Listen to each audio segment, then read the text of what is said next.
us all. Put our hands together for ourselves. We deserve it, right?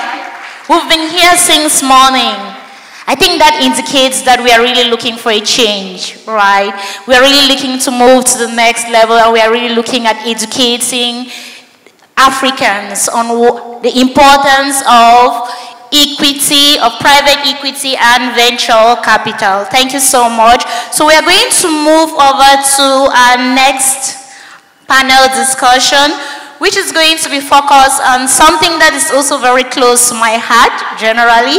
We are going to be focusing our next panel discussion on environmental, social, and governance principles and sustainable value creation. Environmental, social, and governance principles, and on sustainable value creation. On that panel, we're going to call up Madame Kwata Meres, the managing partner for Galite. Please, can we put our hands together for her as she comes up? Mr. Thierry Badou, the Director for Investment of CPC. Please, can we put our hands together for him? Dr. Antoine Rest Diomande. Thank you so much. The Director for Environment, Social and Governance, Impact and Foundation, Atlantic Group. Thank you so much for being here today with us. Mr. Yannick Sani, Investment Manager, Tana Africa Capital. Please, can we put our hands together for him as he comes up on stage? And this panel is going to be moderated by Madame Evelyn Kwaku and Dr. Linda Valle. Please, can we put our hands together for these ladies as they come up to moderate this panel? Thank you so much for being here with us today. Remember, we are going to be talking about environmental, social, and governance principles. And in addition, we are also going to be talking about sustainable value creation. I told you, the Abidjan Private Equity and Venture Capital Summit is not only focused on money, it's not only focused on us making money, but it's also focused, it also cares about the environment. It cares about what we actually build today, ensuring that the things that we put in place today are actually to the benefit of a future generation. So thank you so much for being here with us today. We are really grateful to have you. So over to you, Madame.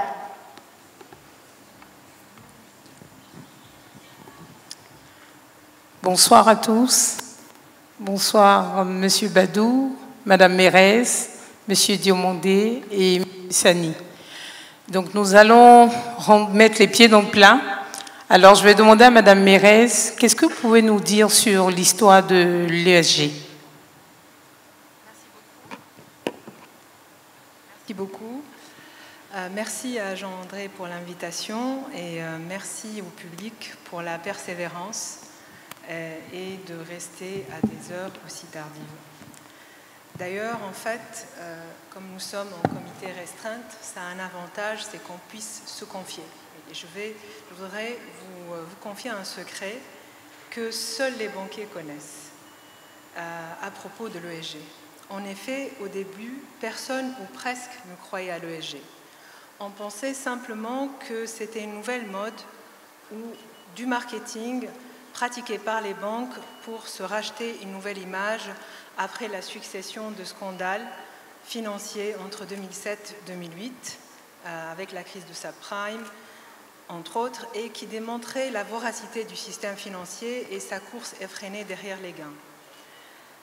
Et en fait, l'ESG était donc perçu comme un moyen de communication positive, incarnant un renouveau qui s'intéresse non seulement aux gains, mais surtout qui met en avant des causes nobles comme la protection de la nature ou l'élévation sociale et la mise en place de pratiques gouvernementales plus justes et plus diversifiées dans la gestion économique.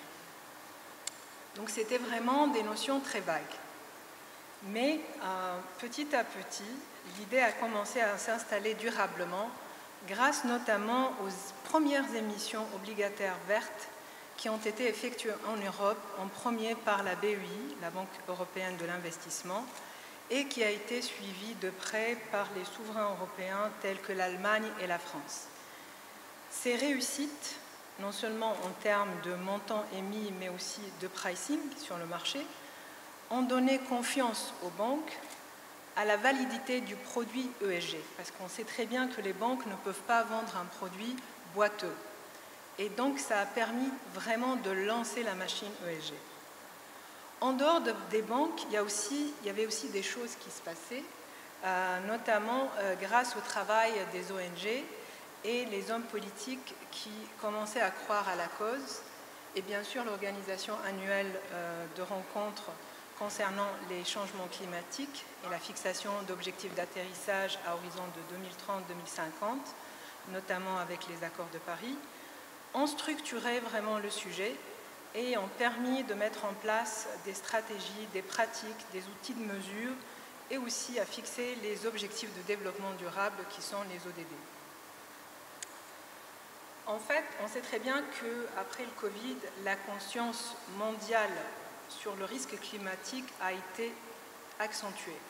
Mais l'Europe garde un rôle pionnier, notamment avec l'arrivée de Madame Christine Lagarde, qui a mis l'ESG au cœur de la stratégie de la Banque centrale européenne.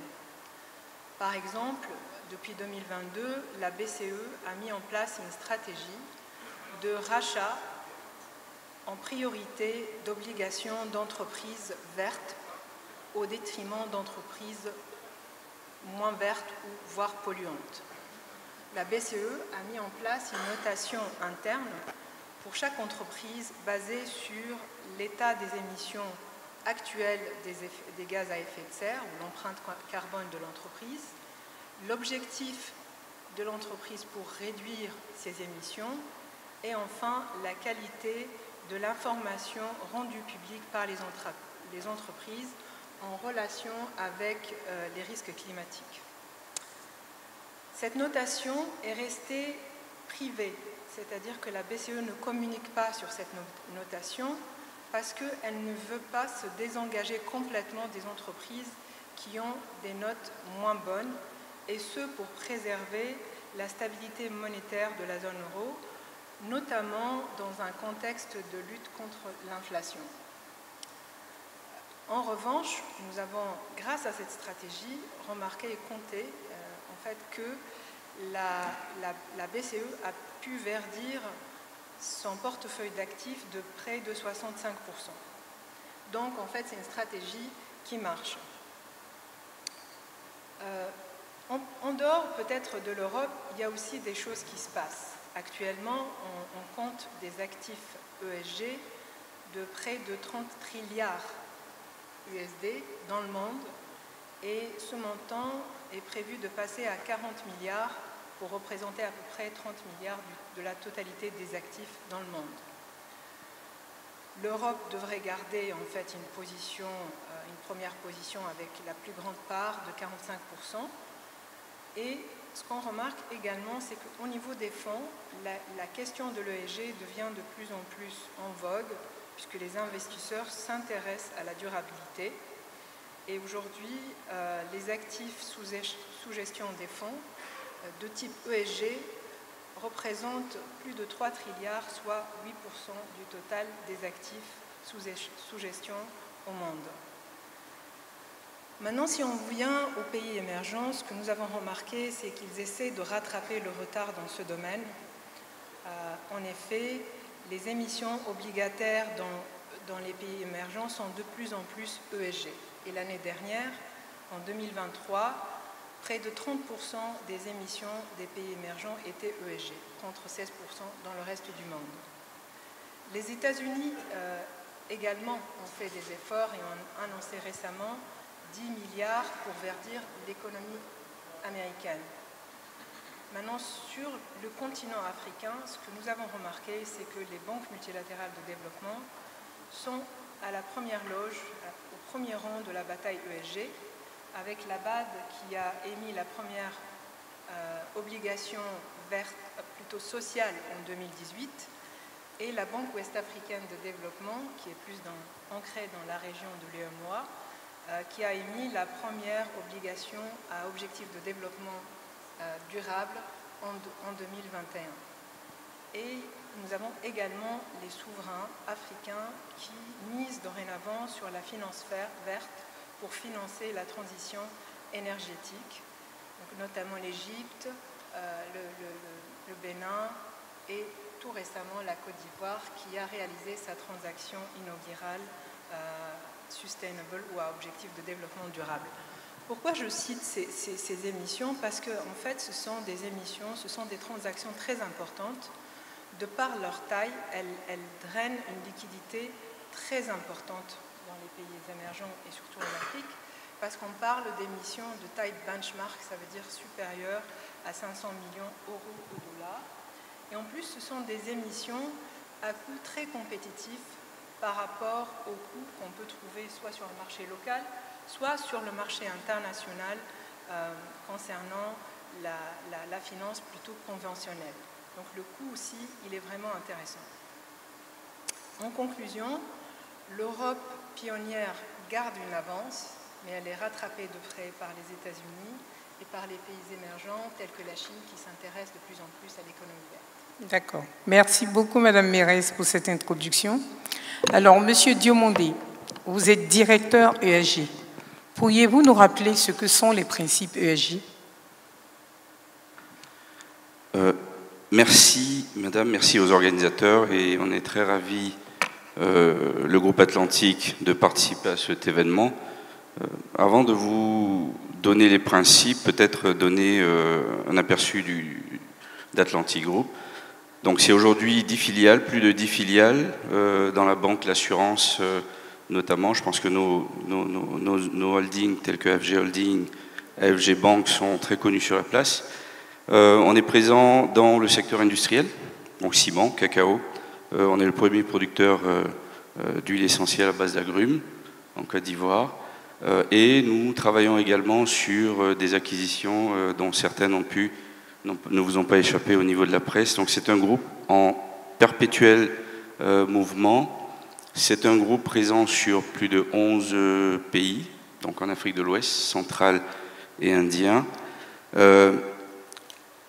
Je fais ce petit détour pour dire qu'un groupe de cette taille, vis-à-vis des principes ESG, n'a pas le choix. Et disons que l'ESG chez nous, c'est une affaire très sérieuse. Les principes ESG, donc de stratégie environnementale, sociale et de gouvernance, permettent à une entreprise de renforcer, on va dire globalement, son license to operate dans un marché, se prémunir des risques, anticiper sur des marchés, être en conformité réglementaire.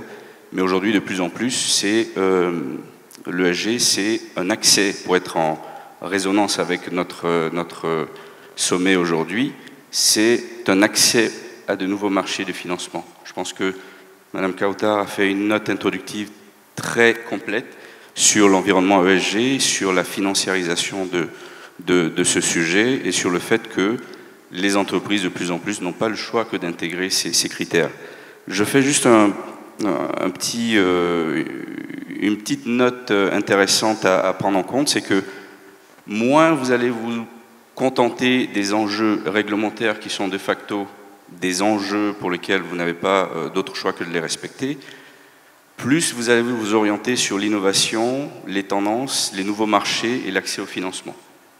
Il ne vous a pas échappé que les crédits carbone sont devenus un marché très attractif qui se développe à échelle exponentielle. La Côte d'Ivoire a récemment entrepris des travaux de cadre réglementaire du marché carbone. Cela montre qu'il y a un appétit certain des institutions, des entreprises, des offsetters, donc des acheteurs de ces crédits carbone. Donc, il y a une dynamique extrêmement importante au-delà du cadre réglementaire et au-delà de la vision philanthropique qu'on voit très souvent dans les entreprises.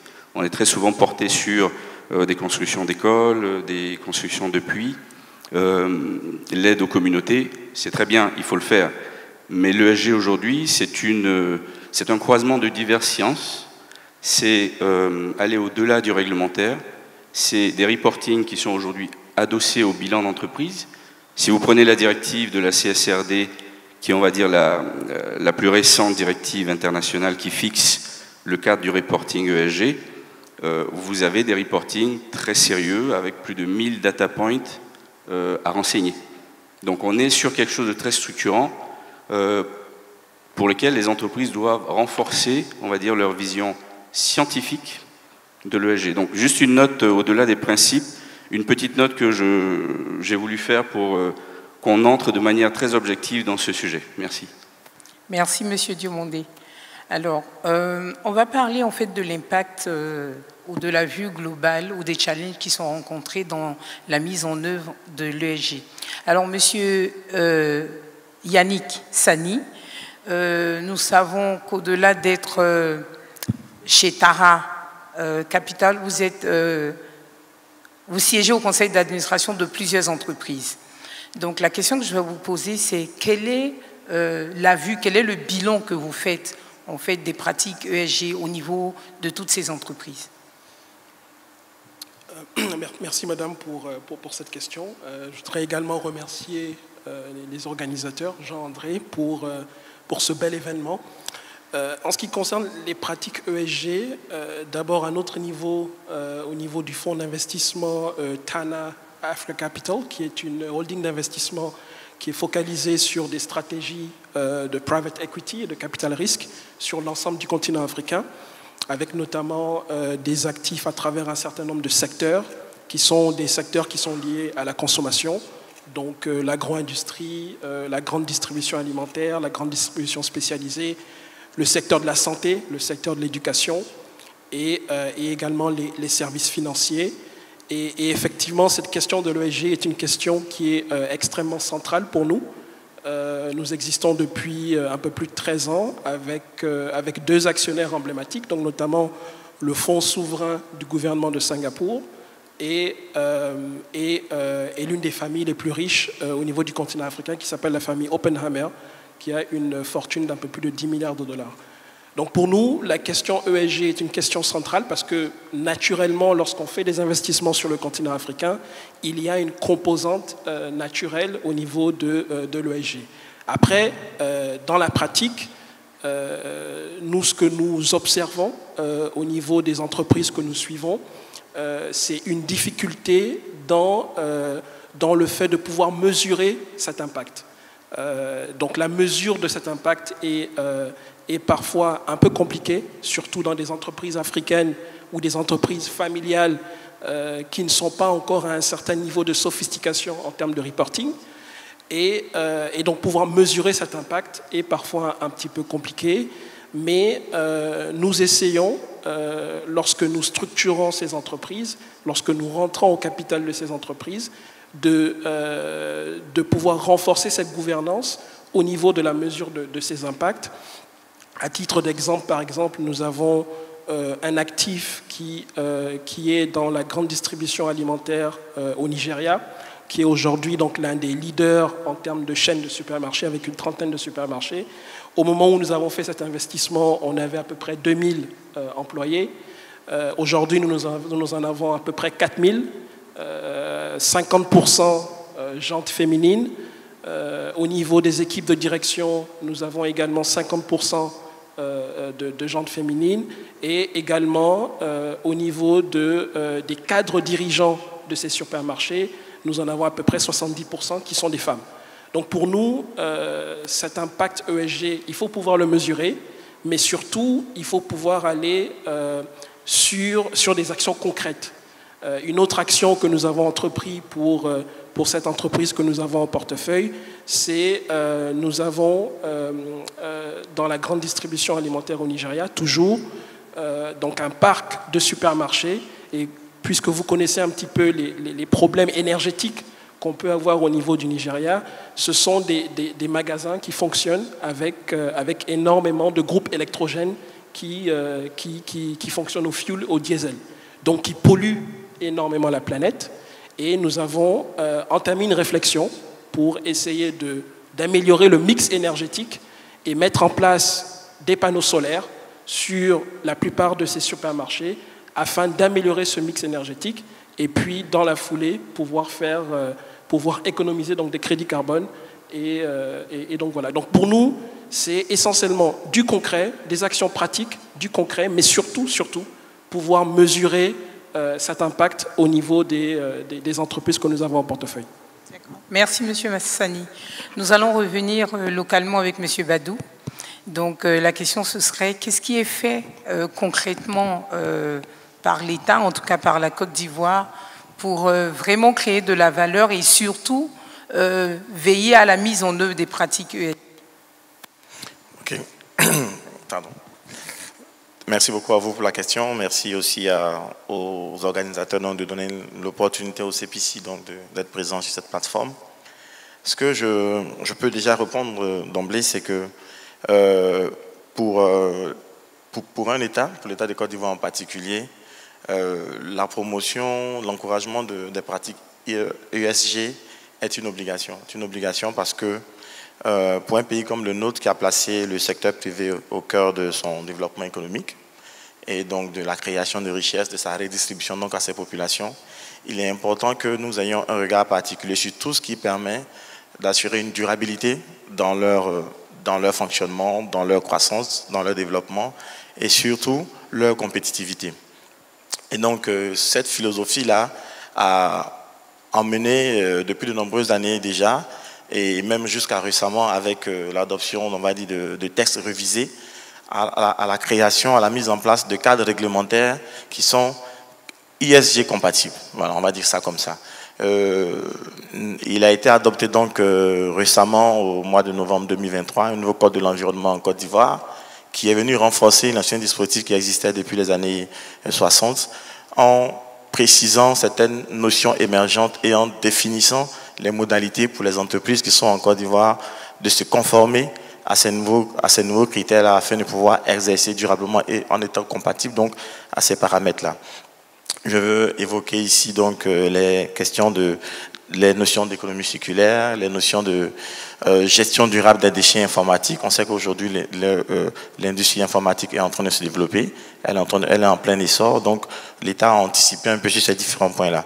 Je voudrais aussi citer donc la préservation donc de l'environnement, les aspects qui sont liés à la finance climatique. Donc un dispositif de ce type est adopté pour faire en sorte qu'en Côte d'Ivoire maintenant, la pratique des affaires, l'investissement soit régi, sinon passe par ce filtre-là et qu'il soit compatible donc à toutes les notions de ESG. Mais il n'y a pas que ça, il y a d'autres dispositifs aujourd'hui. Aujourd'hui, une entreprise qui se crée en Côte d'Ivoire, qui veut commencer à exercer en fonction du secteur dans lequel elle se trouve, a besoin de licences administratives, voilà, de licences d'affaires. Et dans le processus d'octroi des licences d'affaires aujourd'hui, elle passe par un filtre dans lequel les critères, on va dire, les critères ESG sont aussi présents et sont regardés donc par les administrations qui ont pour mission de délivrer donc ces attestations, ces licences-là. Donc déjà depuis la création, la formalisation, l'entrée en activité dans le secteur d'activité, il y a un screening qui est fait pour s'assurer qu'on est compatible à cela et qu'on en fait la promotion. Ensuite, il y a des dispositifs.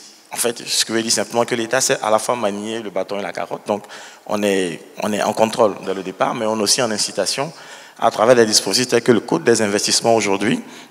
Le Code des investissements, c'est une loi qui a été adoptée en Côte d'Ivoire, donc qui octroie aux entreprises qui sont dans certains secteurs d'activité, donc des incitations fiscales, douanières et autres, contre la promesse, sinon l'observation on va dire, de critères qui sont très spécifiques. Et parmi ces critères-là, il y a les aspects environnementaux, il y a les aspects sociaux et les aspects de gouvernance. Les aspects environnementaux, aujourd'hui, une entreprise qui vient solliciter donc l'État pour bénéficier du Code des investissements est obligée de passer par le filtre des études d'impact environnemental et social. Donc, vous voyez que c'est un cahier des charges avec tout un ensemble de critères qui sont aussi élaborés, qui sont suivis. Ensuite, il y a des engagements qui sont pris aussi au niveau de l'emploi. Donc, assurer que les emplois qui sont créés soient des emplois décents et durables. Ensuite, il y a des aspects liés à la bonne gouvernance où l'entreprise donc s'engage plus ou moins donc à observer des pratiques, on va dire, commerciales qui soient équitables et à éviter tout ce qui est activité illicite. Donc, c'est un ensemble de dispositifs aujourd'hui qui font que l'État de Côte d'Ivoire, on va dire à travers ces démembrements, s'assure de ce que la pratique des affaires en Côte d'Ivoire et l'investissement soit ESG compatible, avec pour, on va dire, finalité derrière que tout ce qui se fait, tout ce qui se crée soit durable et profite réellement à nos populations.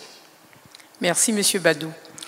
Alors, on comprend globalement qu'en fait, l'ESG est importante aujourd'hui pour la pérennisation, en tout cas, d'une entreprise, d'une activité commerciale. Maintenant, malheureusement, on n'a pas de, on va dire, d'entrepreneurs peut-être sur le panel pour nous dire concrètement les difficultés rencontrées dans la prise en compte des pratiques ESG dans le fonctionnement de l'entreprise. Mais je sais aussi que vous côtoyez, vous avez des entreprises, en fait, que vous clients, et comme M. Sani l'a dit, vous veillez à la mise en œuvre des pratiques ESG. Donc concrètement, quelles sont les solutions que vous pourriez, on va dire, proposer pour que toute entreprise qui décide de mettre en œuvre les pratiques ESG pour créer de la valeur durable puisse le faire? La question est posée à tout le monde. Donc, comme on a commencé par Mme Kaoutar, peut-être que et pour être la première à prendre la parole sur le sujet.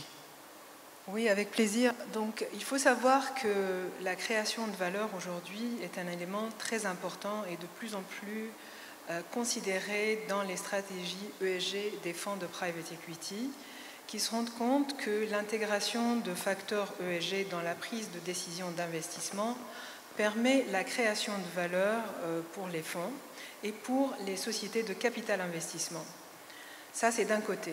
De l'autre côté, pour les entreprises, l'adoption en fait, de pratiques ESG permet d'améliorer les performances aussi bien opérationnelles que financières. Opérationnelles, en effet, on peut citer à titre d'exemple qu'il y a des études menées à l'échelle mondiale qui montrent que la présence de femmes dans des postes de direction ou des comités d'administration des entreprises permet d'augmenter les performances de celles-ci de près de 30%. Donc ça, c'est vraiment sur le plan pure gouvernance.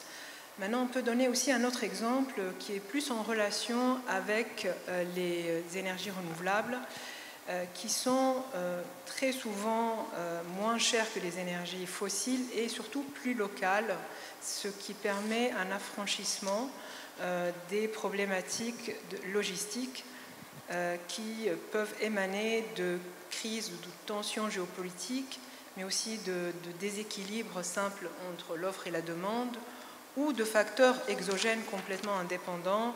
On se rappelle tous de la crise en 2021 du canal de Suez, par lequel passe près de 10% du commerce international, et qui est arrivé quand un navire de 400 mètres a dévié suite à une tempête de sable, ce qui a interrompu le trafic par le canal, rallongé les trajets maritimes et a eu une conséquence considérable sur le coût de transport de marchandises. Sur le plan financier également, la dette ESG, elle est moins chère, donc, que, on l'a dit tout à l'heure, que la dette dite conventionnelle avec un greenium. Donc tout ça, c'est important. Je pense que tous les acteurs se rendent compte de l'importance vraiment des ESG. Maintenant, effectivement, il reste des difficultés et on peut les surmonter surtout en permettant à la finance de jouer un rôle moteur dans l'implémentation de pratiques ESG. Si on donne comme exemple la taxonomie européenne implantée par l'Union européenne en 2020, et qui s'inscrit dans l'objectif de neutralité carbone de l'Europe, a permis en fait l'adoption de pratiques encourageant des projets d'adaptation ou d'atténuation des risques climatiques comme les énergies renouvelables ou la mobilité durable. Donc il faut une politique monétaire qui reste engagée et qui drive la transition écologique.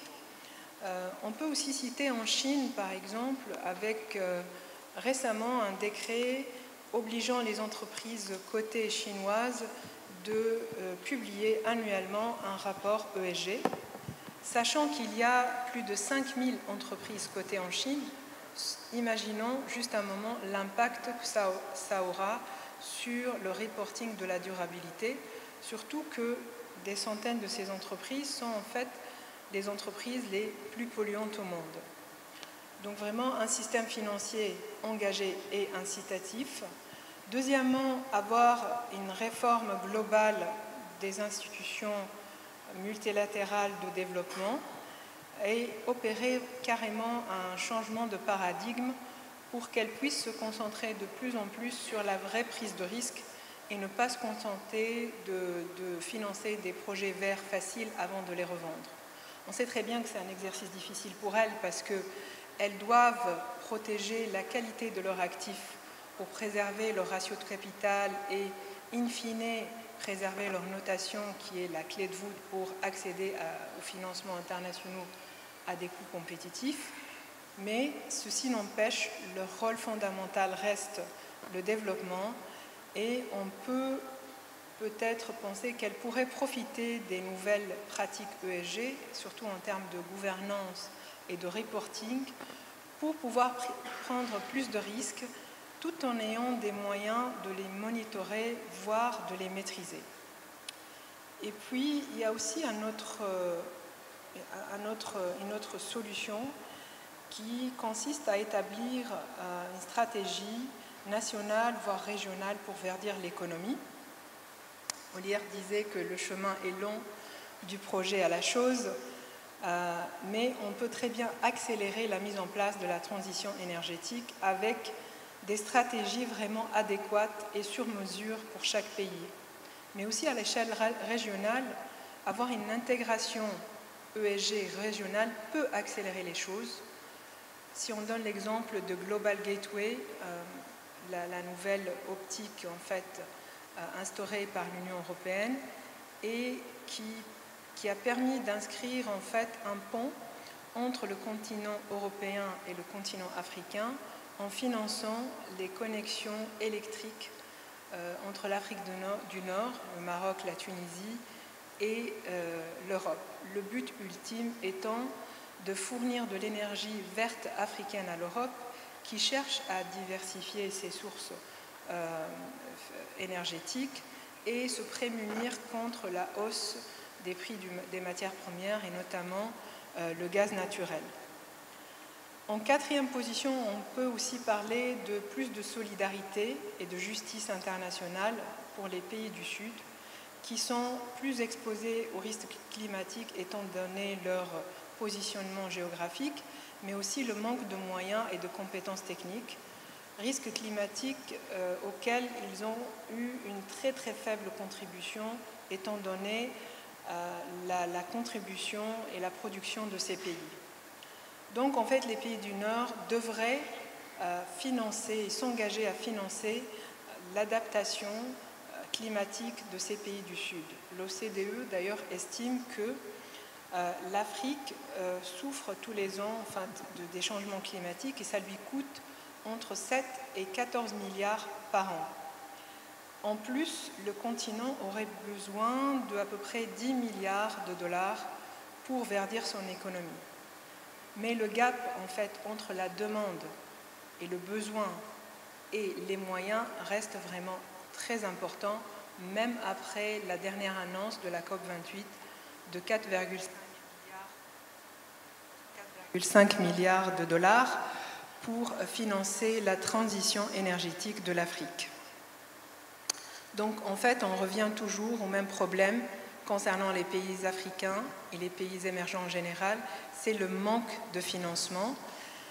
Pour vous donner juste un exemple, en 2023, les souverains africains ont émis 13 milliards de dollars sur le marché international de la dette, ce qui représente moins de 1% de la totalité de la dette contractée par les souverains au monde sur le marché international des capitaux. C'est vraiment très très peu. Enfin, je dirais, et c'est très important, de ne pas brûler les étapes. En fait, au début, les fonds et les grandes institutions financières commençaient à s'intéresser à l'ESG parce qu'il y avait une corrélation positive entre faire le bien pour l'humanité et la planète et bien faire en termes de rendement. Or, cet équilibre qui consistait en fait à privilégier le financement d'entreprises vertes au détriment d'entreprises moins vertes, voire polluantes. Cet équilibre qui permettait au fond de réaliser en fait un double objectif de faire le bien et bien faire, est en train de rencontrer des difficultés suite à la pression d'ONG qui demandent aux entreprises polluantes de ne plus satisfaire en fait de faire un reporting annuel des efforts produits faits par les entreprises pour réduire leur impact, mais de mettre en place une vraie stratégie de transition. Et ceci donc a mis les fonds en difficulté parce que ça vient en contradiction avec leur objectif fondamental qui est la création de valeur pour leurs investisseurs qui sont donc les LPs. Donc c'est exactement pour cela que nous avons assisté récemment à un désengagement progressif d'acteurs de premier plan tels que BlackRock, PIMCO, State Street ou JP Morgan de la cause ESG quand ils se sont désengagés du Climate Action 100 Plus Club en fait. Ce qui est important, c'est vraiment de garder le système financier motivé, engagé pour ne pas priver la transition énergétique de moyens financiers importants et à coût très compétitif. Merci. Madame Mérez. Allez-y, monsieur. Peut-être pour ajouter une perspective de l'entreprise sur l'ESG, j'ai envie de dire que un des défis majeurs aujourd'hui qu'on rencontre, c'est une absence de culture ESG et de formation ESG. L'ensemble des défis et des solutions que je vais essayer de synthétiser, parce que je sais que la salle est un peu fatiguée et qu'on est en retard sur le timing, il faut tout d'abord former les cadres et les salariés aux enjeux de l'ESG. Comme j'ai dit, c'est une discipline scientifiquement établie, avec des démarches très orientées finance, performance financière. Je vais donner un exemple. Lorsque vous réalisez l'exercice du bilan carbone ou le bilan gaz à effet de serre d'une entreprise, et malheureusement très peu d'entreprises en Côte d'Ivoire, même en Afrique, je peux me hasarder là-dessus, établissent un bilan carbone annuel. Établir un bilan carbone, c'est mesurer ses consommations d'électricité, d'eau, de valorisation de déchets, d'achats de tout genre. Et rien qu'en faisant cette photo à date, vous avez un plan d'action d'optimisation qui est assorti. L'expérience montre qu'il y a des optimisations très significatives, des conversions dans le mix énergétique dont vous parliez, qui permettent justement d'améliorer le coût énergie. Bon, on parle des financiers et des entreprises de la place. Je pense que vous voyez et vous matérialisez le coût que représente le coût énergie dans le prix de revient industriel d'un produit. Donc, rien qu'un bilan carbone, qui est un exercice certes structurant, où il faut construire de la donnée, qui n'existe souvent pas, et c'est d'ailleurs un des autres défis, c'est qu'on a très peu de données, si je prends le cas de la Côte d'Ivoire, qui vont encadrer certaines activités, des données de pollution, de qualité de l'air, de pollution des eaux, de la nappe. Vous avez très peu de données de baromètres au niveau social sur la parité, le gender dans les entreprises. Donc je pense qu'il y a un défi important à relever, c'est de structurer de la donnée, de construire de la donnée autour de l'ESG. On parlait de due diligence ce matin et cet après-midi. Je pense que les financiers sont désormais habitués à la panoplie des questions qui interviennent dans l'évaluation d'une entreprise, donc tous ces due deals ESG qui interviennent dans les levées de fonds. L'accès au capital, on l'a dit, peut être structuré. Je donne un deuxième exemple très concret. Les pollutions des entreprises, donc les pollutions d'eau, peuvent permettre par exemple de générer des crédits carbone. Ce sont des gains pour les entreprises. La valorisation des biomasses, et là-dessus je donnerai un exemple que nous avons sur une de nos unités au niveau agricole, qui génère beaucoup de biomasse, d'agrumes, et qui valorise cette biomasse en biogaz. Donc c'est un projet concret avec des résultats, avec un foyer alimenté en biogaz qui permet de nourrir le personnel sur site. Il y a des projets concrets qui génèrent de la valeur, mais il faut encore une fois les structurer, apporter de la donnée et surtout, j'insisterai sur ce dernier point, la formation et la sensibilisation des entreprises sur ces enjeux.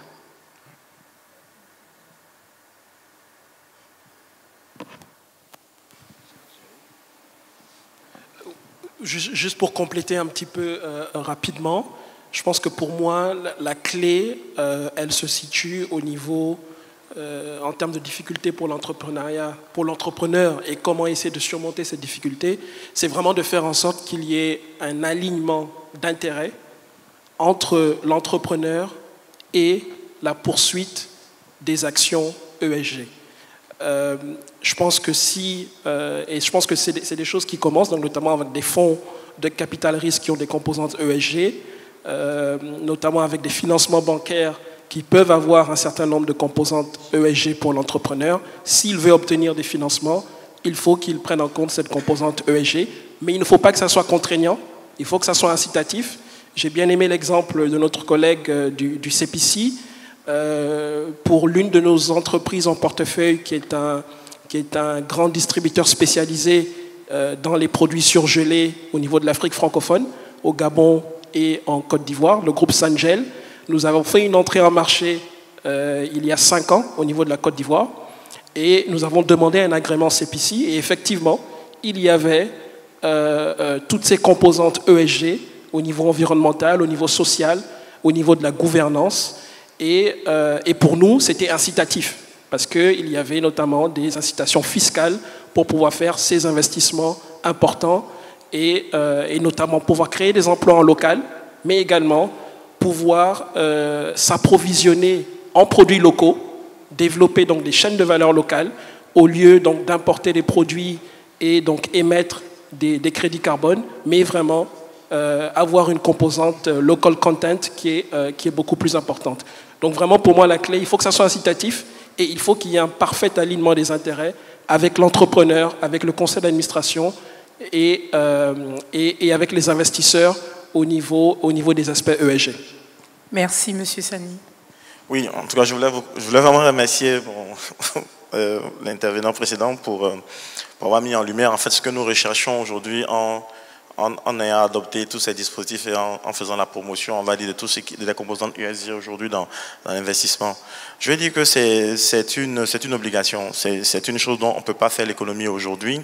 Et tous les acteurs, aussi bien l'État que nous représentons cet après-midi et les investisseurs, les entreprises du secteur privé gagneraient donc à s'y engager. Ça me fait rebondir sur le point de M. Sangaré qui dit qu'il y a vraiment un déficit de formation. Et c'est une réalité aujourd'hui parce que ce qu'on observe, c'est qu'on a une classe d'acteurs qui sont vraiment bien en avance là-dessus, bien imprégnés dans la pratique et qui souscrivent aujourd'hui à tous les référentiels et qui avancent. Quand une bonne partie encore, on va dire, des entreprises, de ceux qui investissent, eux qui opèrent sur le marché, n'a pas encore, on va dire, pris le train en marche. Donc il y a à ce niveau-là, je pense, un gros travail à faire des deux côtés, que ce soit l'État ou le secteur privé, pour voir comment est-ce que ces pratiques-là soient vulgarisées. Parce qu'in fine, je pense que c'est tout le monde qui gagne. Une entreprise qui est dans un secteur donné, dans un pôle agro-industriel, qui fait de la transformation, mais qui n'est pas dans la circularité, donc qui ne valorise pas ses rejets, ne peut pas être éligible à cela. Et l'État aussi, derrière, perd des investissements parce que investir aujourd'hui pour transformer ces choses-là, les sous-produits, les produits dérivés, ce sont des investissements que nous captons, c'est de la valeur que nous créons, c'est des emplois que nous créons aussi par derrière. Donc, on y gagne tous. Et en tout cas, je pense qu'aujourd'hui, nous, notre démarche au niveau du CPC, elle s'inscrit vraiment là-dedans. Parce que on peut apprécier les choses sur les deux canaux. On peut dire qu'on fait de la vente directe en ayant cherché l'investissement direct auprès des entreprises, des multinationales. Mais en même temps, on a un canal indirect. Parce que si on fait en sorte que les fonds d'investissement, ceux qui cherchent à sourcer des deals chez nous et à investir dans les entreprises, trouvent, on va dire, un écosystème qui est préparé, qui est favorable, et des entreprises dans lesquelles ils peuvent investir. Derrière, nous, on les capte donc comme investissement direct réalisé par ces entreprises-là dans lesquelles l'investissement se réalise. et c'est de la valeur qui s'est créée pour tout le monde. Donc, pour résumer, c'est une chose dont on ne peut pas faire l'économie, et donc on gagnerait tous à vraiment coopérer, à vulgariser donc, les composantes ESG pour voilà, la création des valeurs partagées. Je vous remercie. Merci beaucoup. Alors, nous allons, pour des contraintes de temps, arrêter le panel, mais pour clore, je vais vous demander si vous avez un mot de fin, pas plus d'1 minute par intervenant, s'il vous plaît. Merci. Merci. Je vais me prêter à l'exercice. Déjà, merci pour toutes ces contributions en résonance avec le forum. J'aimerais rappeler juste qu'il faut, nous pensons qu'il faut vraiment former les cadres, les salariés sur les enjeux ESG. C'est essentiel, c'est clé. Ensuite, je dirais qu'il faut structurer de la donnée, les KPIs, pour informer les stratégies ESG à travers leur reporting ESG.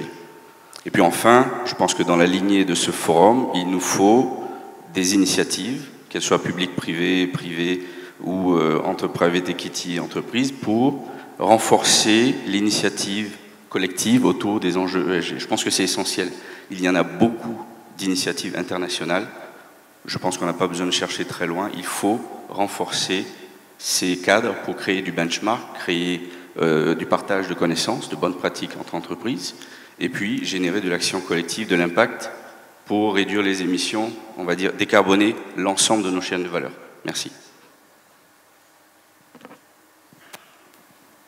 Merci beaucoup, Evelyne. Donc, pour conclure, je dirais que, comme pour toujours, je reste convaincue que le problème fondamental, c'est vraiment l'accès au financement, l'accès aux investissements. Et donc, ce qu'il faudrait, c'est vraiment garder et mettre en place et préserver et cultiver un environnement favorable aux investissements ESG, tant sur le plan réglementaire, fiscal, mais aussi climat des affaires. Et donc gardant un peu une compétitivité internationale pour attirer les investissements étrangers en Afrique sur les problématiques ESG. Parce que le monde entier aujourd'hui sait que l'Afrique demain peut illuminer le monde, peut fournir l'électricité verte au monde entier. Et donc, il faut que nous ayons confiance en nous, que nous pouvons le faire et nous donner les moyens de le faire. Et je pense, grâce à des initiatives comme la PES et comme d'autres, on va y arriver. Merci beaucoup.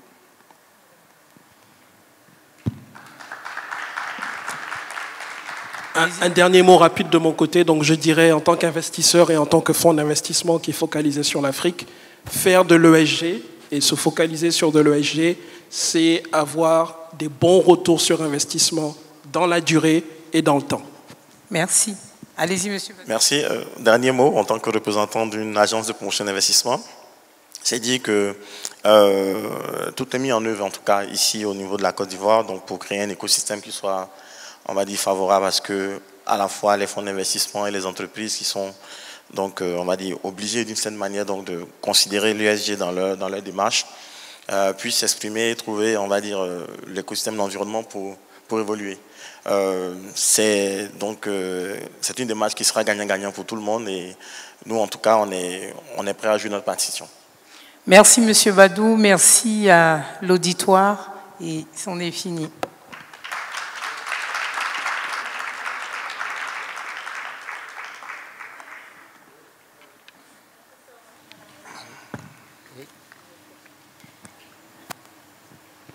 Thank you so much, Madam Evelyn, for that wonderful moderation.